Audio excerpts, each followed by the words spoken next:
पे स्वागत होता है, उसे केवल निवेशक नहीं मानते हम,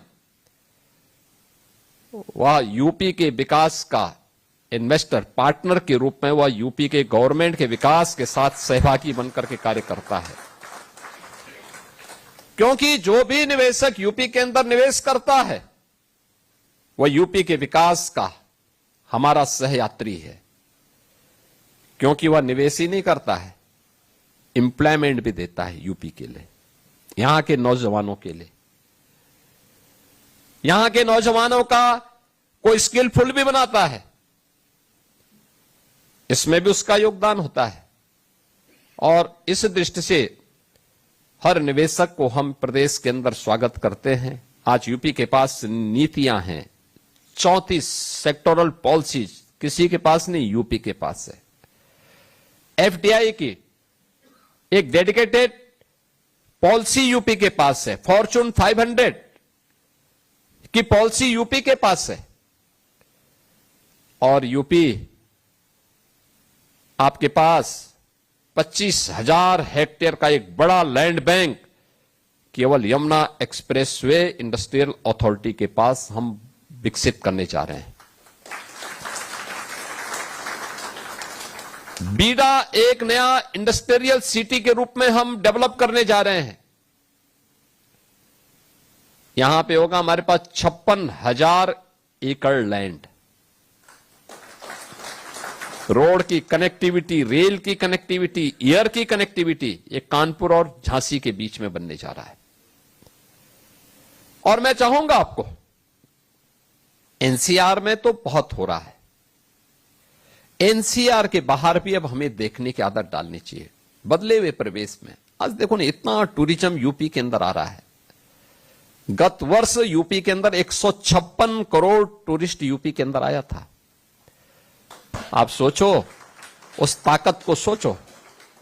ये यूपी की बीमारूपन वैसे दूर नहीं हुआ है, ये बीमारू यूपी नहीं था, यहां का राजनीतिक नेतृत्व बीमारू था, उसकी मानसिकता बीमारू थी। उसने अपनी बीमार मानसिकता से यूपी को बीमार बनाया था।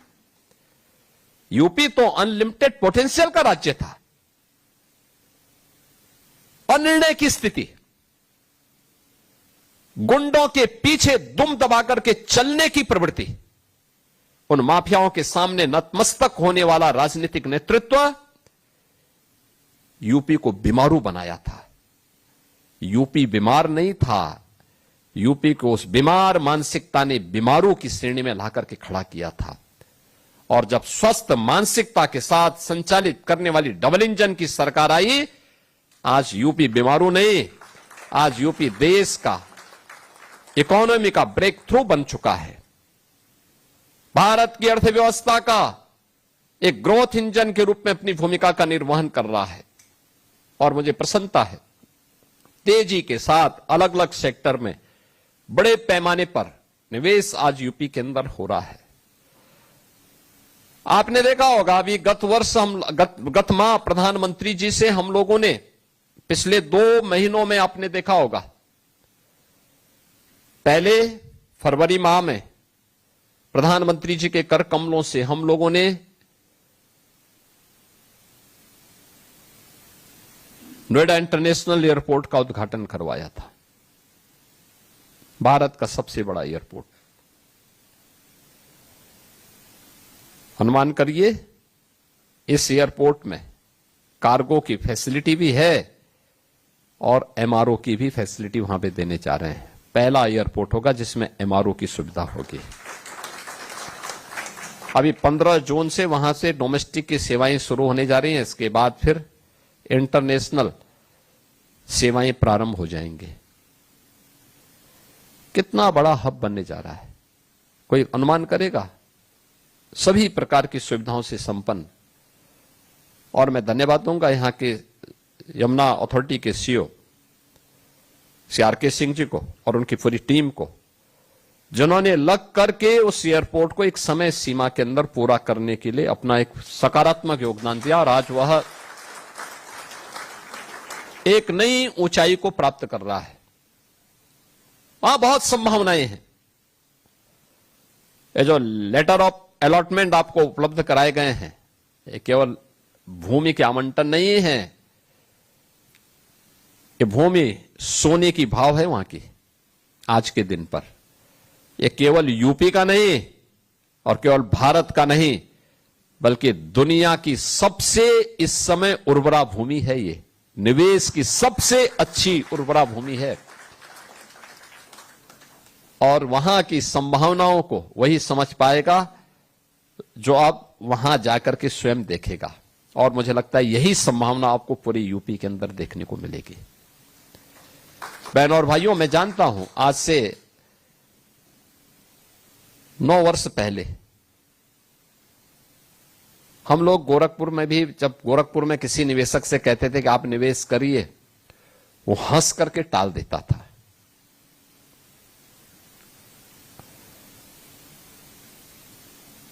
और मुझे बताते हुए प्रसन्नता है कि वहां पर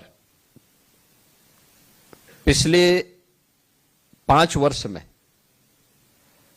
अकेले गोरखपुर में इतना निवेश हुआ है कि 50,000 यूथ को वहां एम्प्लॉयमेंट मिला है। अकेले गोरखपुर में इतना निवेश आ रहा है और ये हर एक क्षेत्र की, हर एक जनपद की है। आज मैं प्रातः देवरिया में था,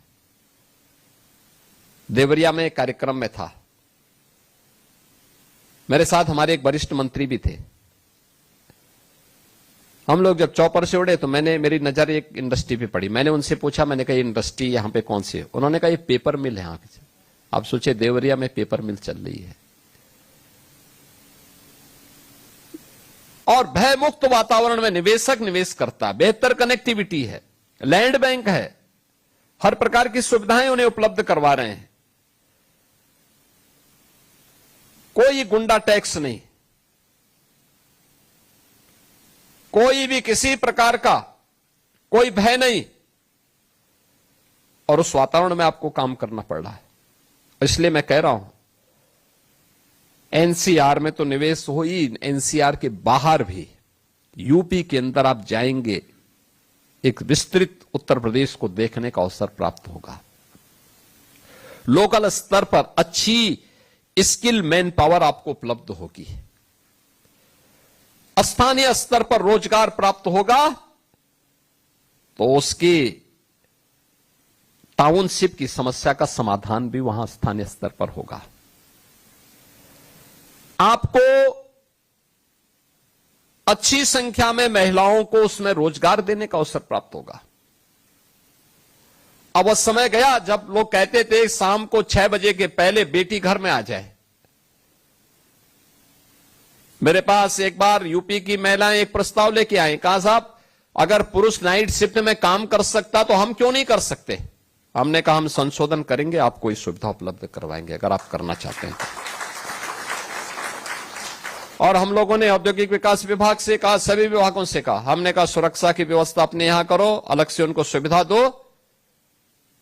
और मुझे बताते हुए प्रसन्नता है, जिस उत्तर प्रदेश में 17 के पहले बामुश्किल 10 से 12% वीमेन वर्कफोर्स था, आज उसी प्रदेश में 36 से लेकर 37% से अधिक वीमेन वर्कफोर्स काम कर रहा है। आत्मनिर्भरता के लक्ष्य को प्राप्त करने के दिशा में सब अभियान आगे बढ़ा है और उसी अभियान का हिस्सा बनने के लिए आज हम सब यहां पर उपस्थित हुए हैं। मुझे बहुत प्रसन्नता है इन सब बातों को लेकर के। आज जो एक अलॉटमेंट पत्र यहां पे जारी हुए हैं, मेरा मानना है इसमें डायरेक्ट और इनडायरेक्ट 15,000 एम्प्लॉयमेंट जनरेट होगा इससे।